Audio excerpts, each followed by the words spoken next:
ญี่ปุ่นขึ้นรถแท่นี่เนาะน้องพูดว่า75 เมตร75 เซน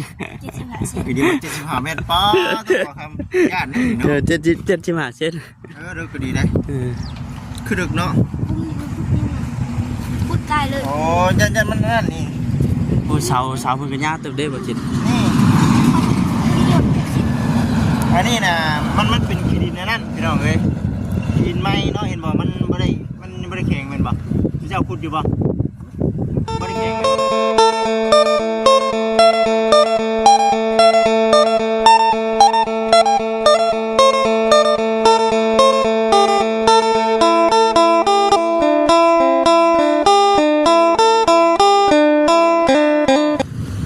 ดูพี่น้องเนาะ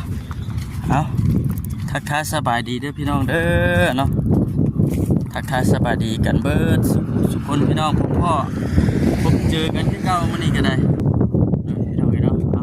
ะเอากับทักทายสบายดีอีกเทื่อนึงมื้อนี้ก็ได้เดินทางขึ้นมาอยู่พี่เด้อพี่น้องเอ้ยอยู่ที่บ้านที่เฮือนของน้องบุตรทวีเพิ่นมากคือว่าดูเลยเที่ยวหลายมื้ออยู่เบิ่งบ่ครับปิดมุมกล้องก่อนเพิ่นจนเคิงเฮือนเคิงชาติเลยเด้อันนี้โอ้ทุ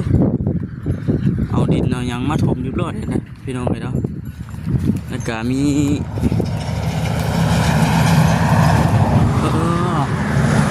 ขุดคุมขุดเสาขุดหลุมเรียบร้อยโอ้เลิกก็ดีนี่พี่น้องเนาะมีอยู่เม็ดหนึ่ง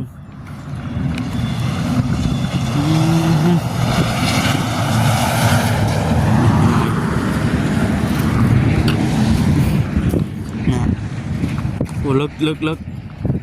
ก็เล่นเนาะเสาเพิ่นก็ยาวอยู่พี่น้องเนาะ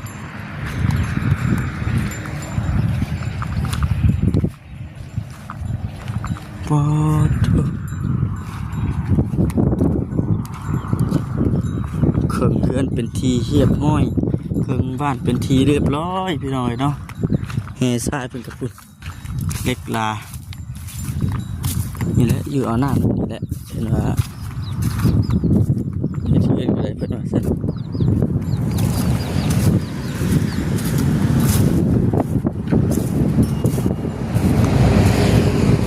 สบายดี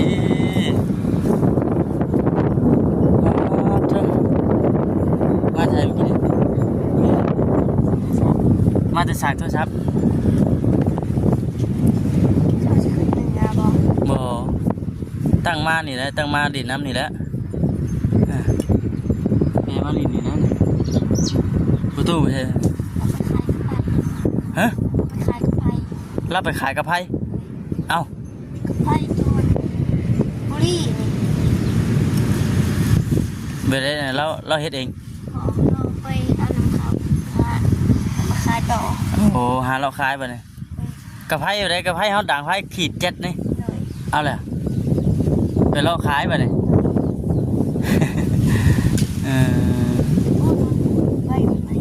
นี่อ่ะโอ้มันมีใบวะเลยได้ฮะเขาเป็นการได้อยู่ปะก็ไม่ใครเอากินมาช่วยเสานี่เขาจะขายเป็นยังไงเงี้ยวติ่มของมันเงียบใส่ปากเลยให้เลยเอากินมันมีเผ็ดดิมันมีใบแห้งมีเผ็ดในมาสันน้องมาเนี่ยสบุนโอ้สบุนพุ่นขึ้นมาพี่บ่ส่วนทางยันยุสันหัวตาบาเวียดเด้เห็นครับจะมา2 คนบ่แม่มากัน2 คน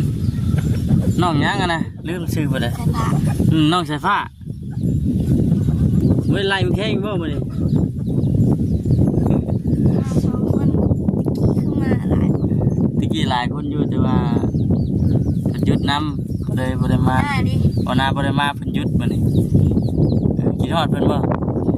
กินทอดเราพี่น้องเนาะเล็กน้อยอยู่ร่วมกัน2 คนเพราะฉะนั้นวันนี้ก็ได้ตอนแรกเมื่อพอตู้มาเอานะ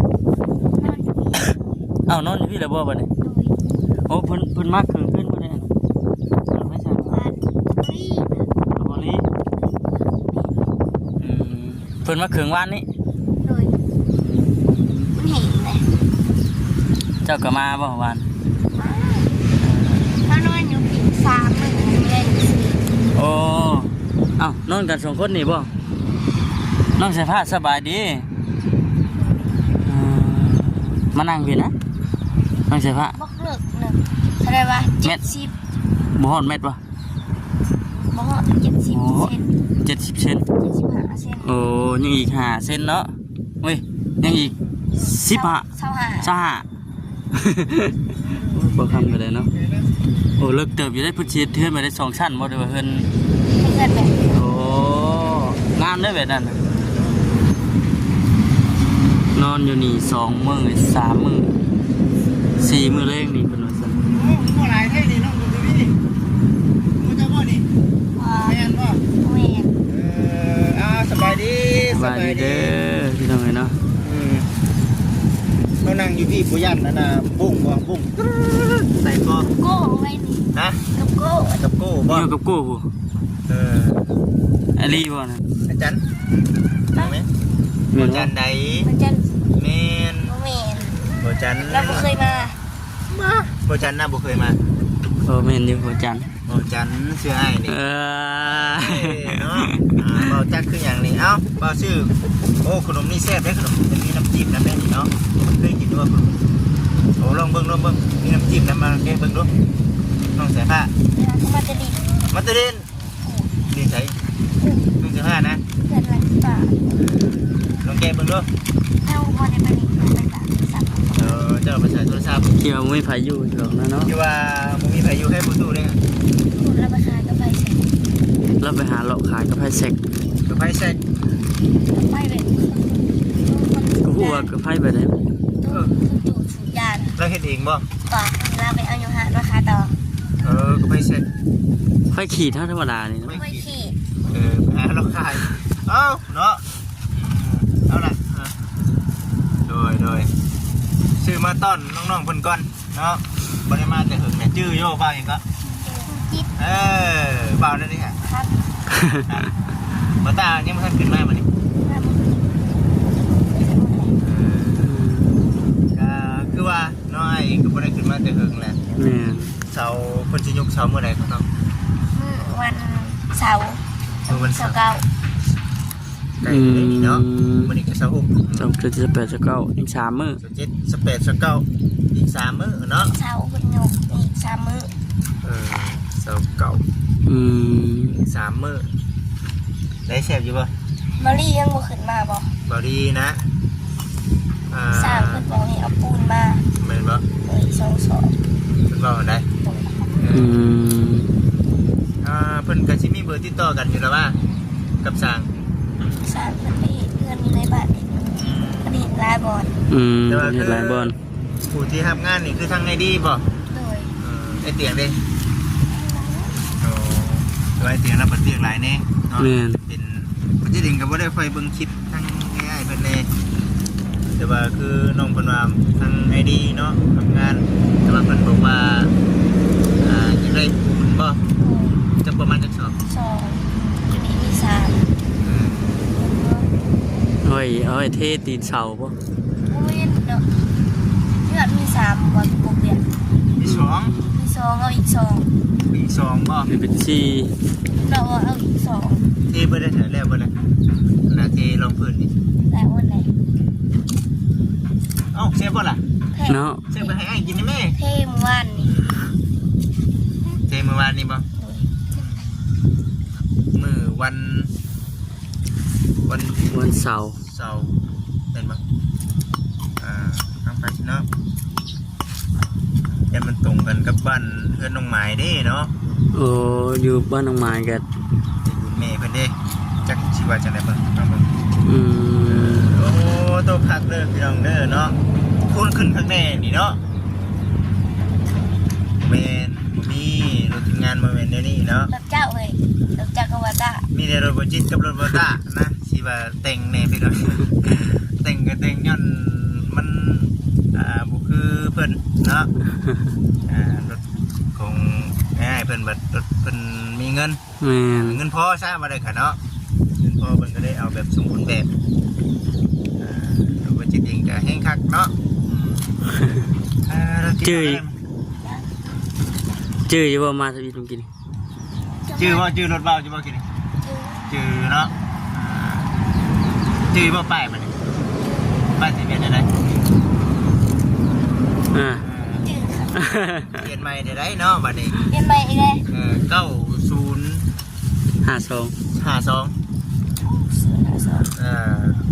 กสเนาะกส เรียนใหม่ 9052 เนาะ เปลี่ยนป้ายใหม่เนาะวัน ต้อง จันทร์คือวันเราจะมาลงมาแต่นะ โอ้เพิ่นเห็นทั้งเฮาคุยกันอยู่เด้ แม่น เดี๋ยวเราก็ลงมา เราไม่เคยมา จะบ่ค่อยมาบ่ ตัวข้ามมาแต่จับเราต้านก้อนนึง แม่นบ่มาตอนใด ถ้าจะอะไรมันคือ นั้นในไส ถ้าได้จะแป้งก็แบบได้นี่ก็กว่าเลย เนาะ ใช่ป่ะคืออยู่เนาะ ขึ้นมาเลย มันเบิดแล้วต้องกลางคืนเงี่ยเงา ต เบิด อนไหนมันแข้งอีกเนาะ ใบก็ต้องงอนแน่นอนเลยหาเนาะ มันแดดสิโอ้ย ยังมีอยู่ ยังมีอยู่ป่ะ ทำบุญไปไหลต้องเป็นหมูเขาเป็นหนูเข้าผู้ใหญ่เนาะ ลูกเข้า เข้า เอาดูว่าข่าวดีใกล้เข้ามาแล้วพี่น้อง แม่น น้ำมอจอจันกันเข้ามาแล้วเป็นไงดีใจป่ะล่ะใจเนาะเพื่อแม่มานี่เอ้ยเนาะบอกแม่อยู่ป่ะเบิ่งคลิปอยู่ป่ะ เพิ่นโทรมาดินอยู่แล้วว่า ไม่เน็ตทั้งหมดทางโซ่ได้ใช้สารต้องไปขาด ใส่สากกระขาด จะโดนเลย ทีนี้ต้องไปสากอยู่บอนอื่น โอ้ ใช้สารคน ว่าน้องอยู่แถวนี้มันมีไฟฟ้าป่ะ มีแต่เงินลังทุน มีที่เพื่อนกับเจ้าเนาะ เพิ่นนอนอยู่นี่เดี๋ยวจะได้เดือน นอนเลยสิ ขับรถไทยมา บ่พูดว่าเจ้านะ เจ้านะอันนี้พี่บุญญาณป่ะบุญญาณคนเอาได้ดิโตญาณป่ะบุญญาณเนาะบัดนี้เขาบอกอยู่ว่าเชื่อตัวนั้นน่ะบ่มีดอกแบบนั้นคนจน เอาเด็กน้อยบ่เพิ่นบอกให้ผู้เฒ่าเหยียบเด็กน้อยบ่อยากให้หลานนั่นไปดินไกลอย่างนั้นน่ะนะ เอาก็ถือว่าคุมหมดข้อนี่พอดีคักเนาะ เย็นแล้วมัน เย็นคักแล้วบัดนี้เนาะ กี่ไว้หน่อยมันแดด ตะกี้มันบ่มีใบเนาะ มันมีใบเด้บัดนี้มันมีใบแล้ว ทำเตียงกลับมาหลังที่ ได้บ่ ได้ เอามาก็นั่งโยกไปนี่ จะหามได้บ่ กินบัตร กินเบิดล่ะแซ่บติเนาะ แซ่บ เดี๋ยวมานั่งก่อนโอ้บ่ได้มันเผาดีเนาะ อ๋อโธ่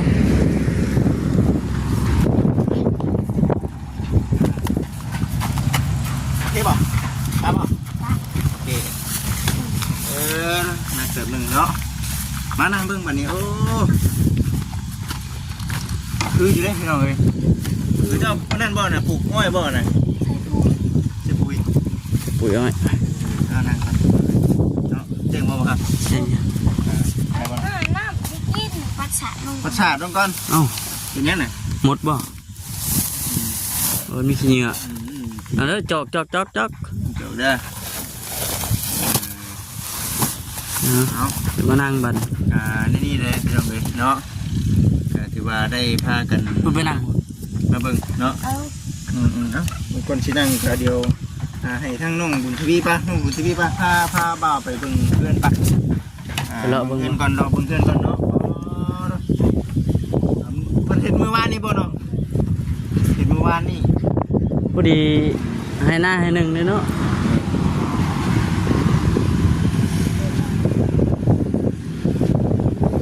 ไปเบิ่งเนาะ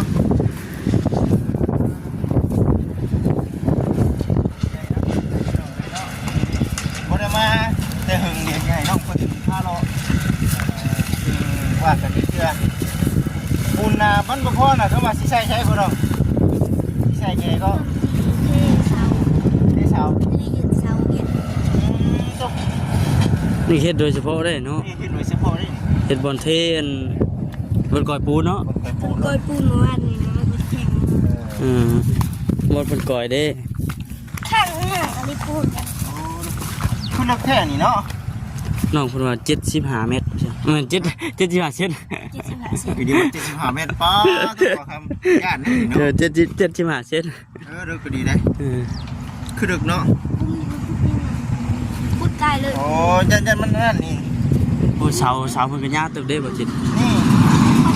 นิยมแบบสิ อันนี้นะมันเป็นขี้ดินนั่นพี่น้องเอ้ยขี้ดินไม้เนาะเห็นบ่มันบ่ได้แข็งแม่นบ่ที่เจ้าขุดอยู่บ่บ่ได้แข็งแม่นบ่ลงนี่อันนี้เพิ่นสิขุดให้มันถึงนั่นน่ะขี้ดินเก่าพุ่นเห็นบ่ถึงขี้ดินเก่ากว่าได้นี่ ลงกินได้เลยนี่ แต่เพิ่นยังสิมาหน้ามาหยังอยู่บ่เจ้า บ่ได้บ่มาเลยอันนี้นะจะได้เพิ่นเอาเสาเพิ่นไปซีดซะเพิ่นเอาเสาใส่เพิ่นไปซีดแล้วเนาะ อิ่วเด้อน้องบุญทวี ลืมเนาะ ยุ้มเจ้า แม่นอยู่ สร้างเอง เฮ้ย สร้างเองเอง เจ้าได้ออกกำลังกายเองเนาะเพราะเขาว่ามีน้ำไหลแค่นี้ได้พี่น้องเอ้ยเนาะ มาเนาะ ไปผ่าน ไปพากับพี่เพิ่น เขาจอดเล็กดึงมาดูเขาเป็นเขาคอต่อมาดูเลยตู้ว่าน้ำชาเขาเอง แล้วจะสร้างเนาะโอ้เนาะกระเทิง พอดีเพียงคอน้องอันสายฟ้าเนาะบ่เพียงอะไรชื่อเอิกบ่ไป จะลงไปแล้วบ่ แล้วลงวันยอม เขียนเด้อนี่เนาะ แข็งไว้เด้อนะ แข็งไปแล้วพี่น้องเอ้ยนี่ได้ปูนเนาะนี่ของบาทนี่เด้บริษัทมันโมเมนต์บาทมันช่วยเหลือส่งสอบเนาะปูนเองก็แข็งไว้เนาะว่าสบายไปดูว่านี่ แดด ว่าเรื่อยๆพี่น้องเอ้ยเนาะเดี๋ยวว่าเขามาอีกได้จะดีเนาะมาไว้พอดีมาไว้ดีจัง